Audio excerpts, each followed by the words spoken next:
আজকে 23/4/2026 দোয়াবাঙ্গায় Abdul Hannan fielding station, এখানে তেল দেওয়া হইতেছে। অনৈতিকভাবে সবাই এখানের মধ্যে তেল নিতেছে। যারা 7-8 ঘন্টা সিরিয়ালে দাঁড়ায় আছে তাদের কোনো তেল দেওয়ার ইয়ে নেই। এই যে এক ভাই দেখেন সিরিয়ালে বাইরে থেকে আসি তেল নিতেছে, ওনারে তেল দেওয়া হয়েছে, অথচ উনি আসছে 10-15 মিনিট হয়। এইরকমভাবে সামনে পুলিশ দাঁড়ায় আছে। পুলিশদেরকে অনেকবার রিকোয়েস্ট করলাম যে ভাই ওনারা বাইরে থেকে আসছে, বের করেন, ওনারা বের করতেছে না। এতে এখানকার যে কর্মীরা আছে সকল কর্মীরাও বাইরের থেকে সুবিধা নিয়ে বাইরের লোকদেরকে সিরিয়ালের বাইরে থেকে তেল দিতেছে।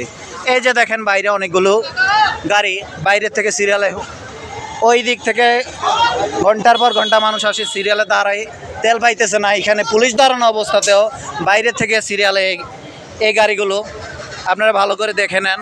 পুলিশ প্রশাসন, জনপ্রশাসন আপনারা কি করবেন সেটা আমি জানি না। এখানে পুলিশ দাঁড়ানো অবস্থাতেই অনেকে অনেক পরিচয়ে কিছুক্ষণ আগে এখানকার কর্মী বললো যে সাংবাদিক ওনার স্পেশালি দিতে হবে। কেন দিতে হবে? যেই সাংবাদিক যদি আইনি না মানে সে কিসের সাংবাদিক? আইন বহির্ভূতভাবে অনেকে এখানে সিরিয়ালে বাইরে থেকে আসি তেল নিতেছে, অথচ যারা ঘন্টার পর ঘন্টা রোদের ভিতরে দাঁড়ায় তেল পাইতেছে না, মলিন মুখ করে এখান থেকে চলে যাইতেছে হইতেছে। কিন্তু এটার ব্যাপারে কোনো প্রশাসন, কোনো আইন, কোনো পদক্ষেপ নিতেছে না। এই যে দেখেন বোতল নিয়ে দাঁড়ায় আছে, বোতলে তেল দেওয়া হইতেছে। এগুলোর বিচার কে করবে? এগুলির সমাধান কে দিবে বলেন?